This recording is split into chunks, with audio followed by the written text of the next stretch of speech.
Students, हम लोग इस क्लास में बिहार बोर्ड क्लास 10th के जो सोशल साइंस सब्जेक्ट है उसका बोर्ड एग्ज़ाम्स 2024 में जो प्रश्न पूछे गए थे उन प्रश्नों को पूरे डिटेल के साथ हम आप लोगों के साथ डिस्कस करेंगे। वीडियो में शुरू से अंत तक बने रहिएगा। इसमें आप लोग देखिएगा किस तरह का प्रश्न पूछा जाता है और आपने क्या पढ़ा है। तो वीडियो शुरू करते हैं, अंत तक बने रहिएगा। देखिए क्वेश्चन नंबर 1 से पढ़ते हैं। क्वेश्चन नंबर 1 में है, इसके पहले आप लोग ध्यान रखिएगा कि इसमें जो ऑब्जेक्टिव क्वेश्चन आएगा जिसमें से कि 80 प्रश्न आएगा और इस 80 प्रश्न में केवल आपको 40 प्रश्नों का ही आंसर देना है। तो वीडियो शुरू कर रहे हैं। पहला ही सवाल है, बिहार का कौन सा भाग सर्वाधिक बाढ़ ग्रस्त है, यानी कि सर्वाधिक बाढ़ से वो प्रभावित होता है। इस प्रश्न का जो सही उत्तर होगा, बिहार का कौन सा भाग सर्वाधिक बाढ़ से प्रभावित होता है, वो उत्तरी क्षेत्र जो है बाढ़ से सर्वाधिक प्रभावित होता है। उत्तरी देखिए ऑप्शन नंबर बी में है, तो option number B is the correct answer. Next question है, गुजरात में भयंकर भूकंप कब आया था? गुजरात में जो भयंकर भूकंप आया था वो 2001 में आया था। 2001 ऑप्शन नंबर बी में है, option number B is the correct answer. Question number 3 में है, भूमिगत जल स्तर की गिरावट रोकने के लिए कौन सा योजना चलाई गई है? भूमिगत जल स्तर की गिरावट को रोकने के लिए योजना जो चलाई गई है वो है वर्षा जल का संग्रहण, यानी वर्षा के जल को एक जगह हम लोग संग्रहण करके भूमिगत जल स्तर की गिरावट को रोक सकते हैं। वर्षा का जल संग्रहण ऑप्शन नंबर ए में है, option number A is the correct answer. Next question है क्वेश्चन नंबर 4। क्वेश्चन नंबर 4 में है, निम्न में से कौन दक्षिण बिहार की नदी है? दक्षिण बिहार की नदी कौन सी है? तो इसमें ऑप्शन नंबर बी में देखिए सोन नदी है, और यही सोन नदी जो है दक्षिण बिहार की नदी है। तो इस तरह से option number B is the correct answer. Son नदी के बारे में थोड़ा समझ लीजिए। सोन नदी का जो उद्गम स्थल है, उद्गम स्थल यानी कि सोन नदी कहाँ से निकलती है, तो इसका सही आंसर होगा अमरकंटक की पहाड़ी से। अमरकंटक की पहाड़ी से सोन नदी निकलती है। और इसके अलावा इसके लिए एक शॉर्ट ट्रिक हम लोग याद रख लेंगे, सोनम अमर है। शॉर्ट ट्रिक क्या रखेंगे याद? सोनम अमर है। ये सो से हो जाएगा सोन नदी और नम से हो जाएगा ये नर्मदा नदी। इसका मतलब ये हुआ सोन नदी और नर्मदा नदी ये दोनों नदी कहाँ से निकलती है? अमरकंटक की पहाड़ी से निकलती है। नेक्स्ट क्वेश्चन है 5 नंबर। 5 नंबर प्रश्न में है, रिएक्टर पैमाने की प्रत्येक इकाई के बाद भूकंप की गहनता में किनकी वृद्धि होती है? कितनी वृद्धि होती है? रिएक्टर पैमाने की प्रत्येक इकाई के बाद भूकंप की गहनता में कितनी वृद्धि होती है? इसका जो वृद्धि होता है वो 10 गुना वृद्धि हो जाती है। तो 10 गुना देखिए ऑप्शन नंबर सी में है, option number C is the correct answer. Next question है क्वेश्चन नंबर 6, भारत का 22वां राज्य कौन सा है? भारत का 22वां राज्य जो है वह सिक्किम, और सिक्किम ऑप्शन नंबर सी में, option number C is the correct answer. अगर हम लोग बात कर लें भारत का जो संविधान बन रहा था, यानी जिस समय भारत आज़ाद हुआ, आज़ाद होने के बाद भारत का जब संविधान बनाया गया तो इस संविधान में कुल मिला के 14 राज्य और 6 केंद्र शासित प्रदेश का उल्लेख है। कितने राज्य? 14 राज्य और 6 केंद्र शासित प्रदेश का। और वर्तमान समय की बात करें तो भारत में 28 राज्य हैं और 8 केंद्र शासित प्रदेश हैं। भारत का 22वां राज्य सिक्किम कब बना? तो इसको भी याद रखेंगे हम लोग कि 36वां भारतीय संविधान का संशोधन हुआ, 36वां संविधान संशोधन जो 1975 में हुआ, और 1975 में ही सिक्किम को 22वां राज्य बनाया गया। ये भी याद रखेंगे हम लोग कि किस संविधान संशोधन के द्वारा सिक्किम को पूर्ण राज्य का दर्जा दिया गया।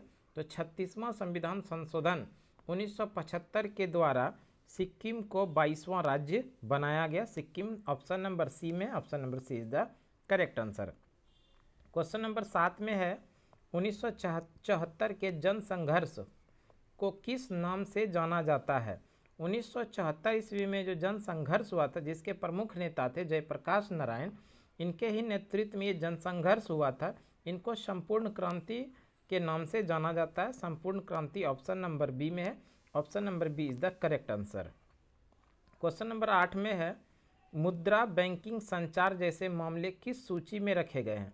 मुद्रा बैंकिंग संचार जैसे मामले ये जो रखे गए हैं संघ सूची में।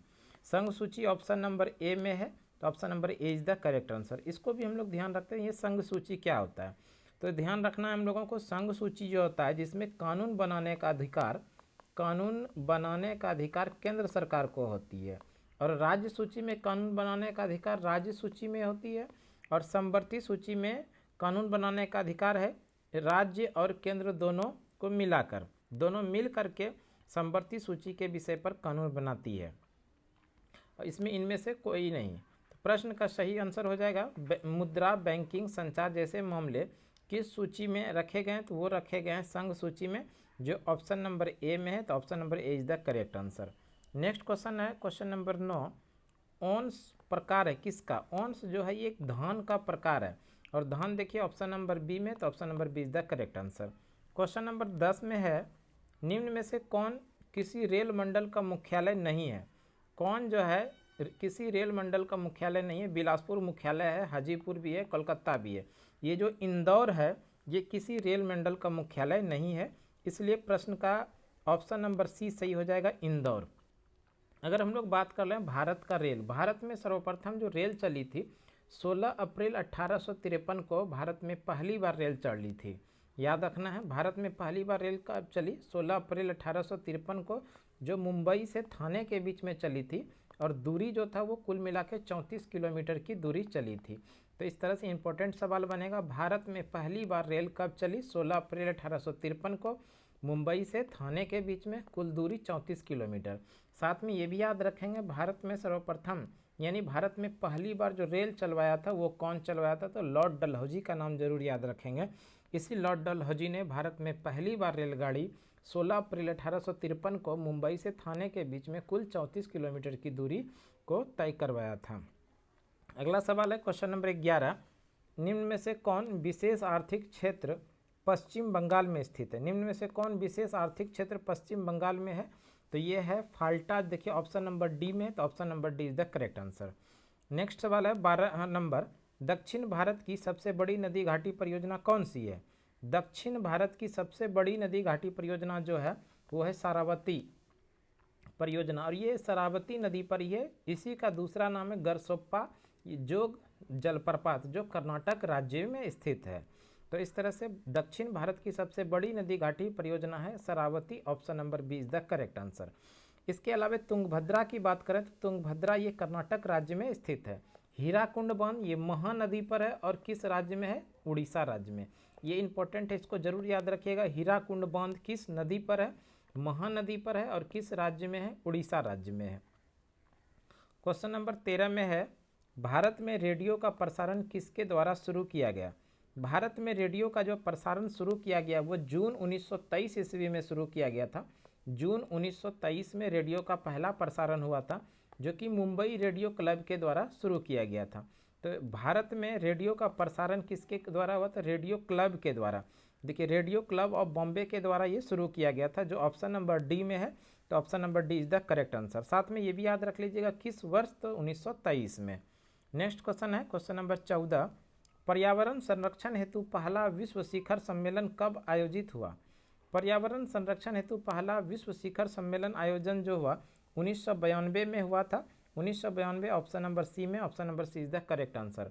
और 1992 ईस्वी में पर्यावरण संरक्षण हेतु पहला विश्व शिखर जो हुआ था, इसी को बोलते हैं हम लोग प्रथम पृथ्वी शिखर सम्मेलन, जो कि जून 1992 में हुआ था, रियो डी जेनेरियो में हुआ था, जो कि ब्राज़ील के अंदर है। क्वेश्चन नंबर 15 में है, बिहार का कौन सा जिला जूट का सबसे बड़ा उत्पादक है? बिहार के किस जिले में सर्वाधिक जूट का उत्पादन होता है? तो वो है Purnia. Purnia option number C में, option number C is the correct answer. अगर गया की बात करें तो गया बिहार का सबसे गर्म जिला है। याद रखना है हम लोगों को, बिहार का सबसे गर्म जिला कौन सा है? तो वो है गया। नेक्स्ट क्वेश्चन है 16 नंबर, निम्न में से किसे बिहार का शोक कहा जाता है? बिहार का शोक किस नदी को कहते हैं? तो ये है कोसी नदी। कोसी नदी ऑप्शन नंबर सी में है, तो option number C is the correct answer. और साथ में याद रखना कि कोसी नदी जो है भारत में सबसे अधिक मार्ग बदलने वाला नदी है। सबसे अधिक मार्ग बदलने वाला नदी कौन सा है? तो ये भी कोसी नदी है, और कोसी नदी को ही बिहार का शोक कहते हैं। क्वेश्चन नंबर 17 है, संविधान की 12वीं अनुसूची का संबंध किससे है? संविधान की 12वीं अनुसूची का संबंध जो है वो है नगर पालिका का कार्य क्षेत्र से। नगर पालिका का कार्य क्षेत्र ऑप्शन नंबर ए में है, option number A is the correct answer. इसके अलावा हम लोग और थोड़ा समझ लेते हैं अनुसूची। भारतीय संविधान की बात करें तो भारतीय संविधान के मूल संविधान में 8 अनुसूची था। भारत मूल संविधान में अनुसूचियों की संख्या कितना था? 8, जबकि वर्तमान में अनुसूचियों की संख्या कितना हो गया है? 12। याद रखिएगा, इंपॉर्टेंट है। वर्तमान समय में भारतीय संविधान में कितनी अनुसूची है? 12, जबकि मूल संविधान में 8 था। अनुसूची 12 जो जोड़ा गया वो जोड़ा गया 74वां संविधान संशोधन 1992 के द्वारा। और इस अनुसूची 12 में कितने विषय हैं ये भी ध्यान रखना, 18 विषय हैं। अब हम लोग देख लेते हैं अगला प्रश्न। अगला प्रश्न में है हिंदी के अलावा अन्य कितनी भाषाओं को संविधान द्वारा अनुसूचित भाषा के रूप में मान्यता प्राप्त है? हिंदी के अलावा अन्य कितनी भाषाओं को संविधान द्वारा अनुसूचित भाषा के रूप में मान्यता प्राप्त? वो है 21 भाषा। 21 भाषा देखिए ऑप्शन नंबर बी में है, तो option number B is the correct answer. इसके अलावा इसको याद रखिएगा, हिंदी दिवस, भारत में हिंदी दिवस प्रत्येक वर्ष मनाया जाता है 14 सितंबर को। भारत में हिंदी दिवस कब मनाया जाता है? 14 सितंबर को। वहीं पर विश्व हिंदी दिवस की बात करेगा तो विश्व हिंदी दिवस मनाया जाता है प्रत्येक वर्ष 10 जनवरी को। विश्व हिंदी दिवस 10 जनवरी और हिंदी दिवस केवल रहेगा तब आंसर करेंगे 14 सितंबर। क्वेश्चन नंबर 19 में है राजनीतिक दलों की नींव सर्वप्रथम किस देश में पड़ी? सर्वप्रथम राजनीतिक दलों की जो नींव पड़ी वो ब्रिटेन में पड़ी। ब्रिटेन देखिए ऑप्शन नंबर ए में है, तो option number A is the correct answer.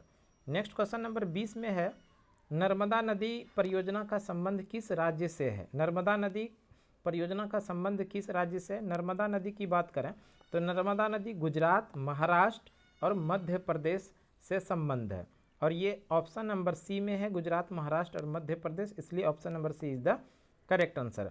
Narmada नदी की बात करें तो नर्मदा नदी कहाँ से निकलती है? अभी पीछे बताएं हम। नर्मदा नदी निकलती है अमरकंटक की पहाड़ी से, अमरकंटक की पहाड़ी से, और नर्मदा नदी को ही कहा जाता है गुजरात की जीवन रेखा। इंपॉर्टेंट है, गुजरात की जीवन रेखा किस नदी को कहते हैं? तो वो है नर्मदा नदी।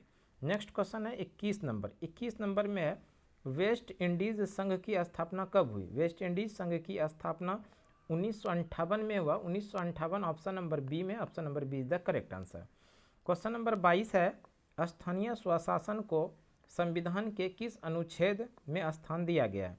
स्थानीय स्वशासन अगर इसी दूसरे रूप में लिखें इसको तो ये हो जाएगा ग्राम पंचायत। स्थानीय स्वशासन यानी ग्राम पंचायत का प्रावधान भारतीय संविधान के अनुच्छेद 40 में है, और अनुच्छेद 40 देखिए ऑप्शन नंबर सी में है, तो option number C is the correct answer. अगर हम लोग बात कर लें ग्राम पंचायत का कार्यकाल होता है 5 वर्षों का। ग्राम पंचायत का कार्यकाल 5 वर्षों का होता है, और ग्राम पंचायत का पहली बार जो गठन हुआ था वो राजस्थान के नागौर में हुआ था। राजस्थान के नागौर जिला में पहली बार ग्राम पंचायत का गठन 2 अक्टूबर 1959 ईस्वी को किया गया था। और साथ में हम लोगों को एक प्रश्न याद रखना चाहिए कि भारत का ऐसा पहला राज्य जहां पर ग्राम पंचायत में महिलाओं को 50% का आरक्षण दिया है वो है बिहार। कौन सा राज्य है? बिहार। बिहार में ग्राम पंचायत में आरक्षण जो दिया गया महिलाओं को 50% आरक्षण देने वाला भारत का पहला राज्य है। नेक्स्ट सवाल है क्वेश्चन नंबर 23, निम्न में से किसे लोकतंत्र का प्राण कहा जाता है? राजनीतिक दल को लोकतंत्र का प्राण कहा जाता है। राजनीतिक दल ऑप्शन नंबर बी में है, option number B is the correct answer. Next question है 24 नंबर, निम्न में से कहाँ एकात्मक शासन व्यवस्था है? यानी किस देश में एकात्मक शासन व्यवस्था है? वो है इंग्लैंड में, और इंग्लैंड ऑप्शन नंबर बी में, तो option number B is the correct answer. Question number 25 में है यूरोपीय सभ्यता का पालना किसे कहा जाता है? यूरोपीय सभ्यता का पालना कहा जाता है यूनान को। यूनान ऑप्शन नंबर ए में है, option number A is the correct answer. Next question है रूस की संसद को क्या कहते हैं? रूस की संसद को ड्यूमा कहते हैं, और ड्यूमा ऑप्शन नंबर सी में है, option number C is the correct answer. Japan की संसद को डायट कहते हैं, याद रखना है हम लोगों को, जापान की संसद को क्या कहते हैं? डायट। नेक्स्ट सवाल है क्वेश्चन नंबर 27, भारतीय कम्युनिस्ट पार्टी की स्थापना कहाँ हुई थी? भारतीय कम्युनिस्ट पार्टी की स्थापना सही ऑप्शन सही अकॉर्डिंग टू ऑप्शन नहीं है। वैसे भारतीय कम्युनिस्ट पार्टी की स्थापना 1925 ईस्वी में एम.एन. राय के द्वारा कानपुर में किया गया था, जो अकॉर्डिंग ऑप्शन है ही नहीं यहाँ पर, तो इसमें अगर लखनऊ हो सकता है तो ठीक है, वैसे प्रश्न का सही आंसर होना चाहिए कानपुर। कानपुर में 1925 ईस्वी में एम.एन. राय यानी मानवेंद्र चंद्र राय के द्वारा कानपुर में इसकी स्थापना किया था। वैसे इस प्रश्न का सही आंसर आप लोग ढूंढ लीजिएगा अगर क्या होगा। मेरे अकॉर्डिंग तो इसका सही आंसर कानपुर होगा, जो 1925 में हुआ था भारतीय कम्युनिस्ट पार्टी की स्थापना, और ये एम.एन. राय के द्वारा किया गया था। अगला सवाल देख लेते हैं 28 नंबर। 28 नंबर सवाल में है तोकिन फ्री स्कूल कहाँ स्थापित किया गया। तोकिन फ्री स्कूल जो स्थापित किया गया था वियतनाम में। वियतनाम ऑप्शन नंबर डी में, तो option number D is the correct answer. अगर बात कर लें वियतनाम की राजधानी हनोई, वियतनाम की राजधानी कहाँ है, हनोई। नेक्स्ट क्वेश्चन है 29 नंबर, इल्बर्ट बिल किसके शासनकाल में पारित हुआ था।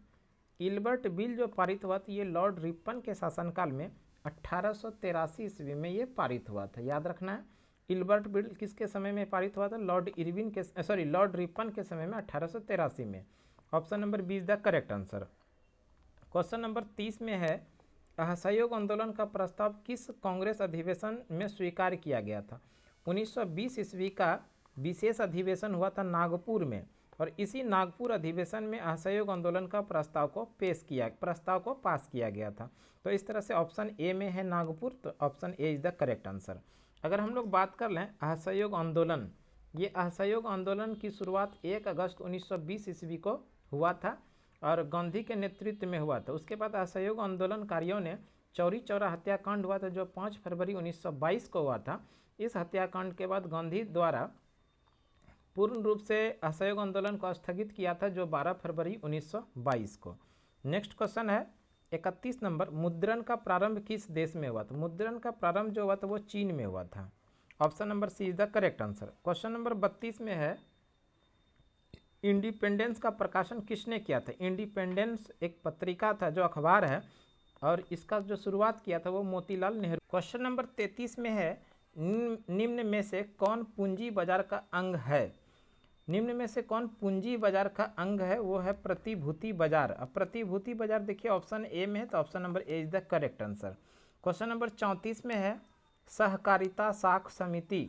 सहकारिता साख समिति विधान कब पारित हुआ। सहकारिता साख समिति ये जो विधान पारित हुआ था 1904 ईस्वी में। 1904 देखिए ऑप्शन नंबर ए में है, तो option number A is the correct answer. Question number 35 में है भारत के सकल घरेलू उत्पाद यानी जीडीपी में किस क्षेत्र का योगदान सर्वाधिक है। भारत के सकल घरेलू उत्पाद यानी जीडीपी में सर्वाधिक जो योगदान रहा है वो सेवा क्षेत्र का, और सेवा क्षेत्र ऑप्शन नंबर सी में, इसलिए option number C is the correct answer. Question number 36 में है भारत में एलपीजी नीति कब अपनाई गई। भारत में एलपीजी नीति जो अपनाई गई वो 1991 में अपनाई गई। 1991 ऑप्शन नंबर बी में, option number B is the correct answer. Question number 37 है खनन को किस क्षेत्र में शामिल करते हैं। खनन को शामिल करते हैं हम लोग प्राथमिक क्षेत्र में। प्राथमिक क्षेत्र यानी कृषि क्षेत्र। प्राथमिक क्षेत्र में क्या आता है, कृषि क्षेत्र। तो इसी कृषि क्षेत्र में खनन को हम लोग शामिल करते हैं। कृषि ऑप्शन नंबर ए में है, तो option number A is the correct answer. Question number 38 है व्यापारिक बैंक का एजेंसी कार्य क्या है। व्यापारिक बैंक का एजेंसी कार्य क्या है, वो है प्रतिभूतियों का क्रय विक्रय करना। प्रतिभूतियों का क्रय विक्रय ऑप्शन नंबर बी में है, option number B is the correct answer. Question number 39 है सहकारिता का मूल तत्व क्या है। सहकारिता का मूल तत्व आपसी सहयोग है, स्वैच्छिक सदस्यता है, जनतांत्रिक संचालन है। तो इस तरह से ये तीनों है, और ऑप्शन डी में इनमें से सभी, अकॉर्डिंग टू ऑप्शन इनमें से सभी हो जाएगा। Option D is the correct answer. Question number 40 में है निम्न में से किसके द्वारा पूंजी निर्माण होता है। पूंजी निर्माण जो होता है वो बचत के द्वारा होता है। बचत ऑप्शन नंबर सी में, तो option number C is the correct answer. इस तरह से हम लोग आज क्वेश्चन नंबर 40 तक ही रहने देते हैं, चूँकि वीडियो लंबा ना हो जाए इसलिए 40 तक ही रहने देते हैं। अगले क्लास में यानी क्लास 2 में हम लोग क्वेश्चन नंबर 41 से लेके 80 के बीच में जो है उसको पूरा डिटेल के साथ इसी तरह से देख लेंगे। तो आज के क्लास के लिए इतना ही। अगले क्लास में फिर से आप लोगों के साथ मिलते हैं, तब तक के लिए धन्यवाद। जय हिंद।